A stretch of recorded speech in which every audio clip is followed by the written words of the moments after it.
Microprocessor, it's a very interesting subject and very important subject. As we know, we are surrounded with the microprocessor in our life. चारों तरफ अपन को microprocessor के बिना काम चल ही नहीं सकता है, तो वेरी इंपॉर्टेंट. तो you listen carefully. First of all we will start with the basic definition of this particular machine. So let us focus on the definition.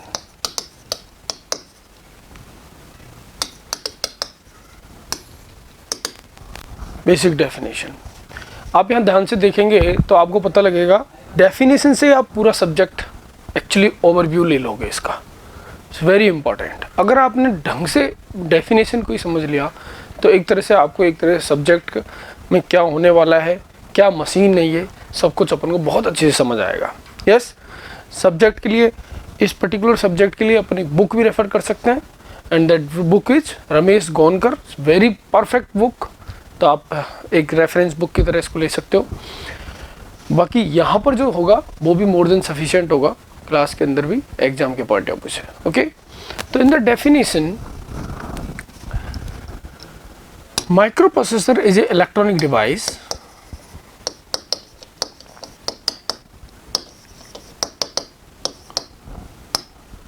it is a programmable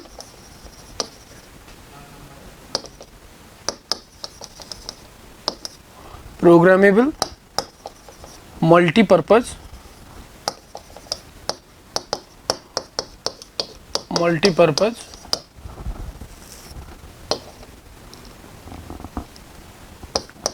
clock based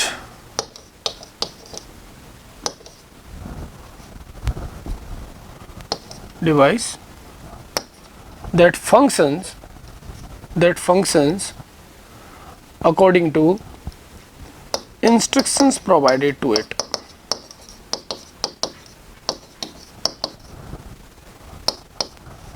Instructions provided to it. तो यहाँ पर आप ध्यान से देखें चीज़ों को. ये मैंने डेफिनेशन के जो पॉइंट्स यहाँ पर लिखे हैं, इन्हीं से आपको समझ आएगी डिवाइस की. तो what is the definition?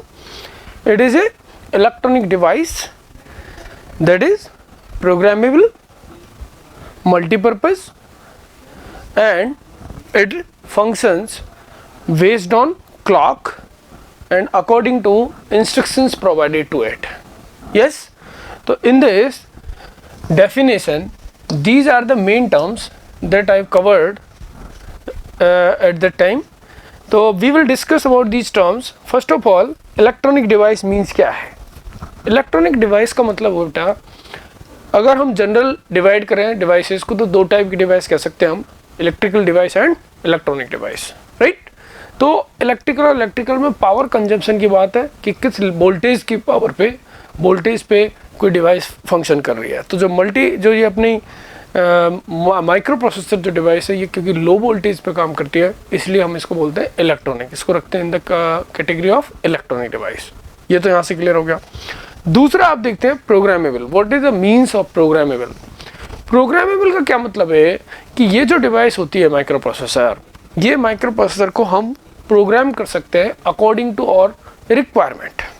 Yes, तभी ये जो सब्जेक्ट का आपने जो इस पर्टिकुलर टॉपिक में जो आपने कहा मल्टीपर्पज, ये वाला पॉइंट इसमें निकल के आता है. मल्टीपर्पज का क्या सिग्निफिकेंस है?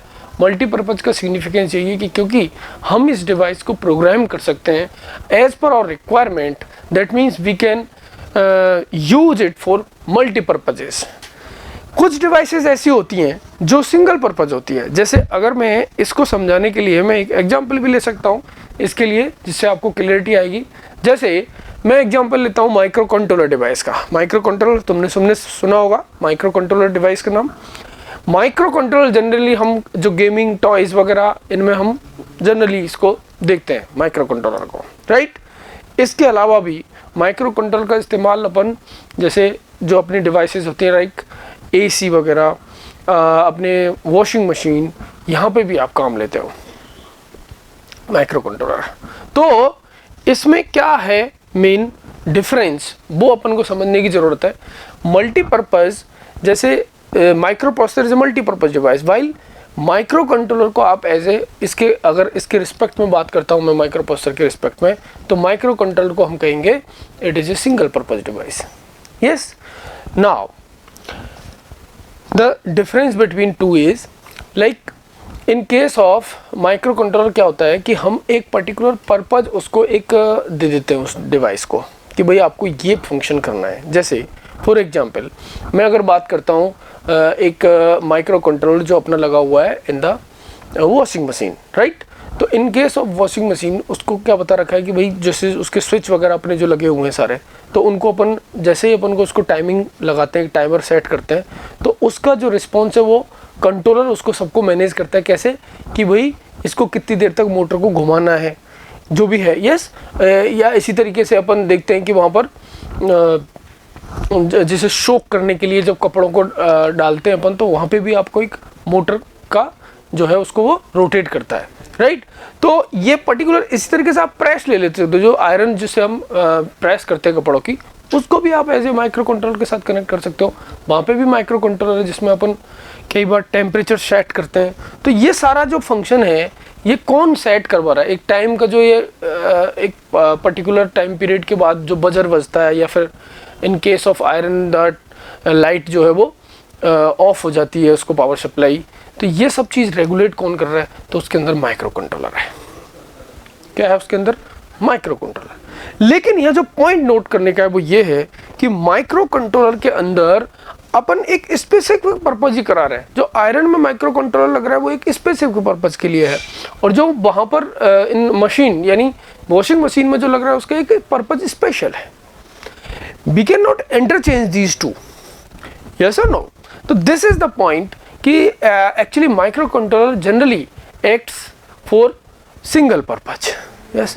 While in case of microprocessor, if we talk about microprocessor, so you all know that microprocessor is the basic unit of any microcomputer. Yes or no? In case of microcomputer, if we talk about microcomputer, there is so many devices that are connected to microcomputer. Or actually to microprocessor. Yes or no? In this case we can take the example of like scanner, printer or your keyboard. You all know that these all devices individually have some microcontroller, like mouse इसके पास एक क्या है अपना microcontroller, और keyboard के पास अपना microcontroller, scanner के पास अपना और प्रिंटर के पास अपना. अब इन सबको जो पर्पज है वो फिक्स है. यस और नो? इनका क्या है पर्पज? एक फिक्स है. लेकिन इन सब को कंट्रोल करने का काम कौन कर रहा है? एक माइक्रो प्रोसेसर. यहां से आप बहुत अच्छे से समझ सकते हो कि what is the significance of this multipurpose word. Yes, जो हमने वर्ड लिया है in definition of microprocessor multipurpose, इसका क्या सिग्निफिकेंस है? यस, तो हम क्या करवा रहे हैं? एक ही मशीन से डिफरेंट पर्पजेस अपने फुलफिल करा रहे हैं. That's why this device is multipurpose. इसके बाद एक बहुत ही इंपॉर्टेंट जो आपने पॉइंट लिखा है यहाँ पर, इट इज क्लॉक बेस्ड. इसका अपने आप में बहुत बड़ा सिग्निफिकेंस है. तो आप you listen carefully. Clock, what is the significance of clock? Do you know what is the significance of clock? तो ये आपने जरूर कहीं ना कहीं पढ़ा होगा. अगर आपने डिजिटल इलेक्ट्रॉनिक्स पढ़ी होगी तो वहाँ पर पढ़ा होगा कि जब हम सीक्वेंशियल सर्किट्स की बात कर रहे हैं तो वहाँ पर क्लॉक के बिना अपन काम करते ही नहीं आगे. यस, तो क्लॉक का क्या सिग्निफिकेंस है आपने देखा होगा अगर ध्यान से, तो आप देखते हो कि in the case of flip flop, even we are changing the input of the flip flop, and if we are not applying the clock, the proper clock, then we will see that there will be no change in the output of flip-flop. Yes or no? That's the significance of clock is very important in clock-based device, right? यानी हम उसको clock को जो इन particular जो clock based devices होती हैं इनके लिए हम क्लॉक को बोलते हैं कि clock is a device, it is the A signal that enables और डिवाइस. यस, यानी एक्टिवेट करता है एक तरह से. ओके, एक्चुअली अगर कोई इसको लिटिल मीनिंग जाए कि व्हाट इज क्लॉक, तो क्लॉक एक तरह से वोल्टेज फॉर्म है. वोल्टेज की एक सप्लाई है. यस, और जनरली जो क्लॉक डिफाइन होती है वो एक पर्टिकुलर फ्रीक्वेंसी के साथ एक पल्स ट्रेन के साथ डिफाइन होती है, समथिंग लाइक दिस। यस, तो आप यहाँ पर देखते हो कि यहाँ पर ये जो वोल्टेज आप देख रहे हो जिसमें आप 0 और 1 की बात करते हो, जब आप डिजिटल में बात करते हो तो यहाँ पर आप क्या देखते हो कि यहाँ कुछ ये चीज़ें आप इसमें डिटेक्ट करते हैं अपन, क्या कि ये जो है यहाँ पर इनको हम एज बोलते हैं, ये लेवल्स हैं, positive level, negative level, negative edge, positive edge. तो कौन सी डिवाइस कहाँ पर ट्रिगर होती है वो डिवाइस टू डिवाइस डिपेंड करता है। ट्रिगर का मतलब again enabling with the help of this particular pulse train और दिस वेव फॉर्म, जिसकी यस ऑफ कोर्स इसका एक पर्टिकुलर टाइम पीरियड भी है। क्या है इसका टाइम पीरियड, जिसको हम बोलते हैं time period of clock, T clock. And about if this t is equal to t clock, then we can calculate, definitely we can calculate the frequency of that.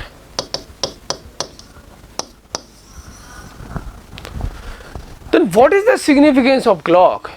अभी तो मैंने बताया आपको कि क्लॉक का क्या, clock what is clock, clock मैंने बताया it is a just voltage wave form से आप समझ सकते हो जो डिवाइस को एनेबल के काम करने आती है, एनेबल यानी एक्टिवेट करने के काम आती है।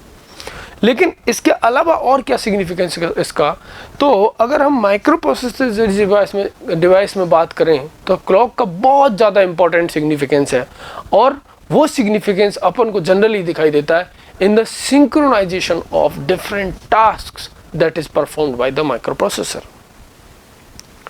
इन this subject you will see in the next chapters that actually microprocessor completes its any task in with the combination of small segments।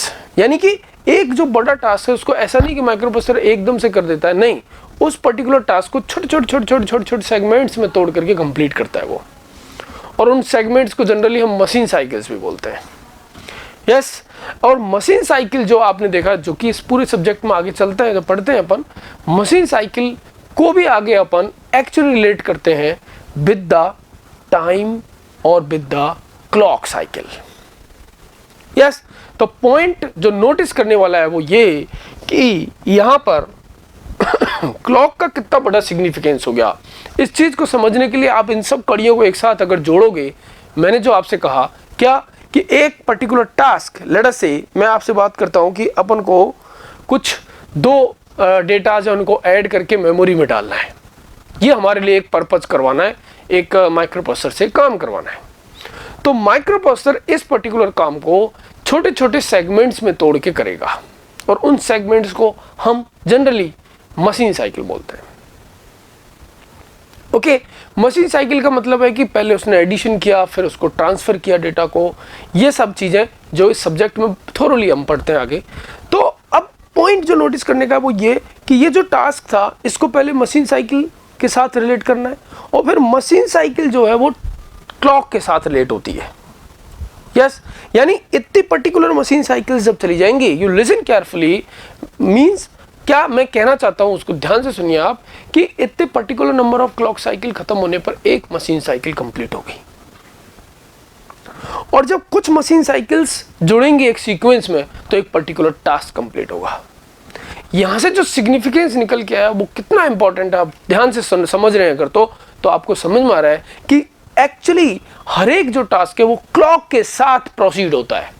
जैसे जैसे क्लॉक बढ़ती है वैसे वैसे प्रोसीड होता है in the direction of completion. Yes, तो this is the significance of this clock based device.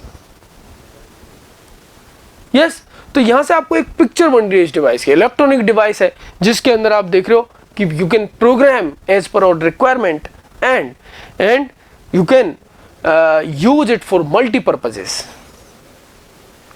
फिर आपने देखा the significance of clock, it's very important.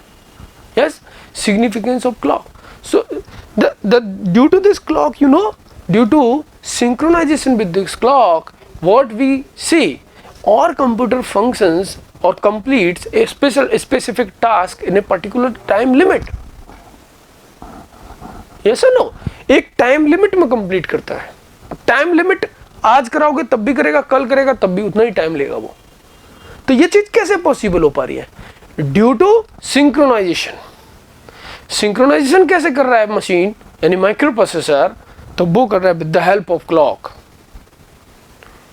Yes, with the help of clock. Clock के साथ सिंक्रोनाइज करता है वो। Yes, that's why the device is clock based. And finally very important जो point आपने लास्ट में इसमें लिखा है, it's very very important, that means this device functions according to instructions provided to this. Yes, what is the significance of instruction? Yes, so instruction is nothing but what? It is just a set of rules and regulation. Yes, point क्या है? Microprocessor खुद से थोड़ी कुछ कर रहा है, उसको सब बताया गया है, यानी उसको इंस्ट्रक्ट किया गया है। पहले उसको बताया गया कि भाई ये बोलना है तो ये करें, ये बोलना है तो ये करना है तेरे को, ये बोलना है तो ये करना है, ऐसे इस तरीके से। तो ये सब जो रूल्स रेगुलेशन उसकी मेमोरी में डाल रखे हैं, इन रूल्स रेगुलेशन को ही हम क्या बोलते हैं बेटा? इंस्ट्रक्शन। These are instruction। अब इंस्ट्रक्शंस के हिसाब से, इंस्ट्रक्शन के हिसाब से हम देखते हैं क्या कि ये इस सब्जेक्ट का पूरा ये पार्ट ये क्या कि हम डिफरेंट डिफरेंट जो इंस्ट्रक्शंस है वो देखते हैं, उनसे हम जब हमको इंस्ट्रक्शंस आ जाती हैं। अच्छा, मैं इंस्ट्रक्शन समझाने के लिए आपको जस्ट एक आइडिया देने के लिए मैं आपको एक एग्जांपल देता हूँ। जैसे लेट अस अज्यूम कि हम एक मोबाइल खरीद के लाए, एंड्रॉयड मोबाइल। ओके, तो एंड्रॉयड मोबाइल लेके आए तो आप देखते हैं कि इनिशियली हम क्या करते हैं, उसके फंक्शन सीखते हैं। कई बार हमको पता ही नहीं लगता कि किससे फोन उठाना है, फोन उठाना होता है तो कट जाता है, कई बार वॉल्यूम तेज करना है, स्लो कम हो जाता है, ऐसा कुछ। तो धीरे धीरे हम उसको जब देखते रहते तो हमको पता लगता है कि अच्छा इस पर्टिकुलर चीज़ से ये होता है, इसको ऐसे होता है, इससे फ़ोन उठता है, ऐसे मैसेजिंग होती है इसमें, ये सुनो ऐसे इसमें आप सॉन्ग प्ले कर सकते हो, वीडियो देख सकते हो। ये सारे टास्क आप सीखते हो। यानी आपने क्या सीखा?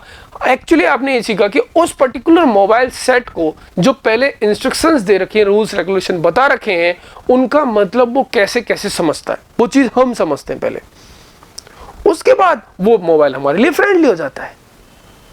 यस और नो? अदरवाइज वो मोबाइल अगर अपन को उसकी यू इमेजिन, अगर मुझे उसकी स्टार्टिंग में जैसे मुझे उसकी इंस्ट्रक्शंस का पता ही नहीं है कुछ, तो वो मोबाइल हमारे लिए कोई यूज का ही नहीं रहा। यस, कोई यूज ही नहीं है जब तक मैं उसको ये नहीं कह पा रहा हूँ मशीन को कि भाई ये काम कैसे कर, पता ही नहीं है हमको, तो कैसे होगा? तो पॉइंट यही है, यही रोल इंस्ट्रक्शन का माइक्रो प्रोसेसर के लिए भी है बेटा। जब हम इंस्ट्रक्शंस माइक्रो प्रोसेसर की जो उसको रूल्स रेगुलेशन बता रखे हैं, उनको जब हम अच्छे से सीख जाते हैं, यस, उसके बाद क्या होता है, हम क्या सीख गए, इसका क्या सिग्निफिकेंस हुआ? हमने ये सीखा कि इसको क्या जो रूल्स रेगुलेशन बता रखे हैं उनका मतलब ये कैसे निकालता है ये मशीन। जब हमको वो पता लग जाता है तो हम फिर उसको ऑर्डर देना शुरू कर देते हैं मशीन को। यस और नो? तो उसको जब हम ऑर्डर देते हैं तो वो form in the form of instruction ही देते हैं। यस, तो पॉइंट यही हो गया। ये सारी बेसिक चीज अपन ने देख ली। इसके बाद हम इस पर्टिकुलर सब्जेक्ट में इंस्ट्रक्शंस पढ़ते हैं, और इंस्ट्रक्शंस जैसे ही हम पढ़ लेते हैं तो एक तरह से ये मशीन हमारे काम की मशीन बन जाती है फिर। यस, उन इंस्ट्रक्शंस के हिसाब से हम इसको बताएंगे।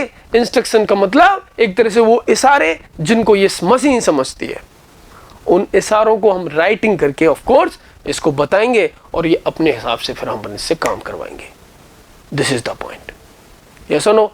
तो जैसे ही मुझे इंस्ट्रक्शंस कंप्लीट हो जाती हैं और उन पर कॉन्फिडेंटली हम जब आ जाता है तो हमारे लिए ये मशीन बहुत ही काम की बन जाती है। बेसिक माइक्रो प्रोसेसर है 8085, जिसको यहाँ पर कवर करते हैं अपन इस सब्जेक्ट के अंदर। इसके बाद बाकी जो माइक्रो प्रोसेसर अगर कोई पढ़ना चाहता है तो उसके ऊपर उनको पढ़ सकते हैं, कोई दिक्कत ही नहीं है उसके अंदर। This is the point. Yes, तो इसके अंदर हम ये सारी चीज़ें कवर करते हुए फिर हम इसमें क्या पढ़ेंगे बेटा? We will study the instructions, और जैसे ही इंस्ट्रक्शंस अपनी कंप्लीट हो जाती हैं तो यहाँ पर आप देखते हो कि ये सब्जेक्ट अपने एक तरह से ये जो डिवाइस है वो अपने काम की बन गई है। इसमें आपको मैं दिखाना चाहूँगा फिर नेक्स्ट कि द फ्लो चार्ट। यस, एक फ्लो चार्ट में डिस्कस करने जा रहा हूँ, जिस फ्लो चार्ट को फॉलो करते हुए माइक्रो प्रोसेसर अपना पूरा काम कंप्लीट करता है। देखें क्या है वो फ्लो चार्ट।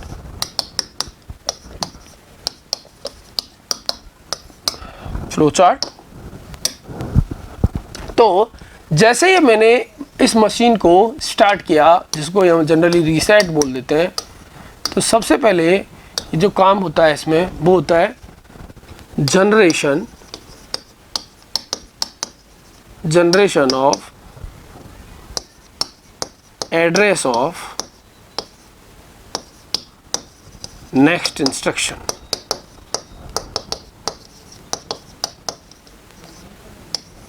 इंस्ट्रक्शन का एड्रेस जनरेट कर दिया। फिर नेक्स्ट पॉइंट होता है fetch the instruction।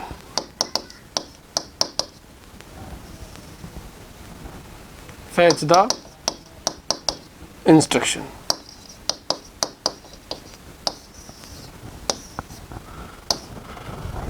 fetch करने के बाद यहां पर जो सीक्वेंस आता है वो आता है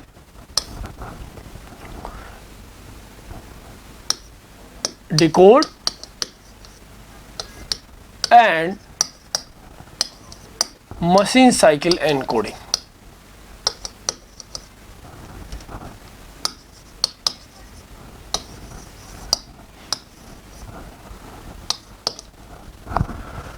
आफ्टर दैट